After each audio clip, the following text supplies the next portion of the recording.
Primer is definitely a very important aspect of all the preparation work that we're going to be doing when prepping and painting a house. After all the scraping, sanding, and caulking is done, and the window has been nicely dusted off and cleaned off of loose chips and debris, it's time to apply the primer. Think of primer as a glue that's going to allow the paint essentially to stick to the window or to the stucco or to whatever surface that you're painting. Essentially, paint sticks to paint, but paint does not stick to exposed wood. It does not stick to exposed stucco. Paint only sticks to paint, or it sticks to primer. Primer sticks to everything else. Primer will stick to bare wood, primer will stick to bare stucco, bare substrates. So we always have to make sure to prime all the exposed areas. Now that doesn't mean we're always going to do a full primer coat on all the surfaces that we're painting. So this window, for example, black frame, has a white interior here. Given that this is latex paint, we're going to be able to prime all the exposed areas, so areas where wood is exposed, some of these other areas that I'm not sure, what this paint product is underneath or what's going on here. And that way the paint will stick to the finished product. The areas where it's well painted, here, the black, I don't need to give that a full primer coat, as that would increase a lot of the time and increase the cost of the project. Now, we go back to latex and oil. There's different latex paints and primers and different oil paints and primers. Now, I mentioned previously that we cannot ever paint latex over oil, but they're phasing out oil products for environmental regulation reasons. So we're going to start painting latex on pretty much everything. So what do we have to do? We would do a conversion coat. So in the past, we would have separate latex primers and separate oil all-purpose primers. Personally, I really like to use Expert Gripper. This is what we call a conversion primer. This is something that you could paint over oil and then it is ready to take a coat of latex. Now, we get a great rate on it, and it's also a water cleanup, which for me makes it my all-purpose primer. I use Gripper on most projects all the time because whether it's latex or oil, I can use it and then I can paint latex over after. So I really like the Gripper a lot.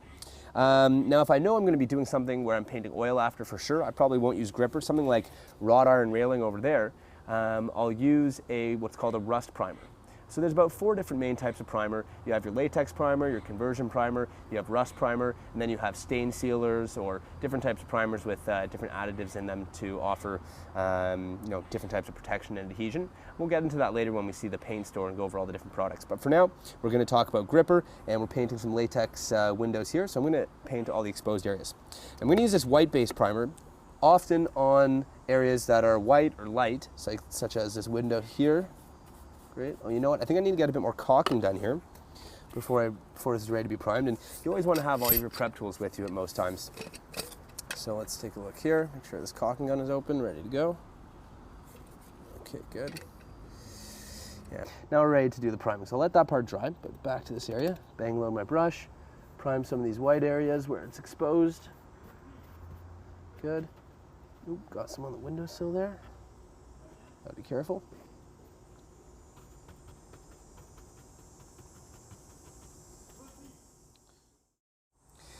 So a gray base primer, this is what we're going to use on some of the areas that have a darker base coat like this black here.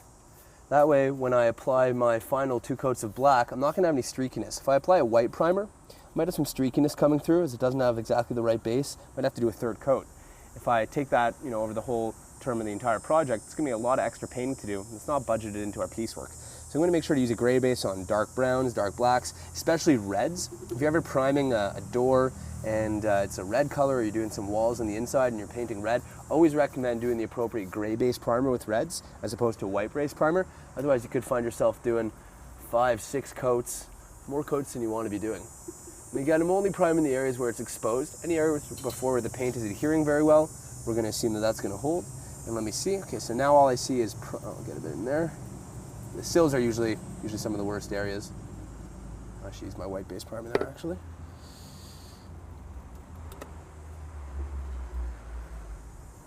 Okay, good. And I think that's looking pretty much good for the exposed areas. Now all I see is a well-sealed window that has either a properly adhering paint coat that couldn't be scraped away before, or a primer coat. So everything's sealed well. Once that dries, we're going to be ready to do the final paint coat application. And always remember to use a primer. We offer a 3-year warranty with our customers, and if we're just painting bare wood that's exposed without using a primer first, think of it like the glue that holds the paint on. That paint could peel as much as a week or 2 later, or even a month later, and we could be back there, or you could be back there fixing that project, after it's just been completed. So that's definitely not something we want to see happen. So let's make sure we're using our primer at all times. And we'll get to more explanations of different types of primer products that are out there for different surfaces when we go through our paint store visit.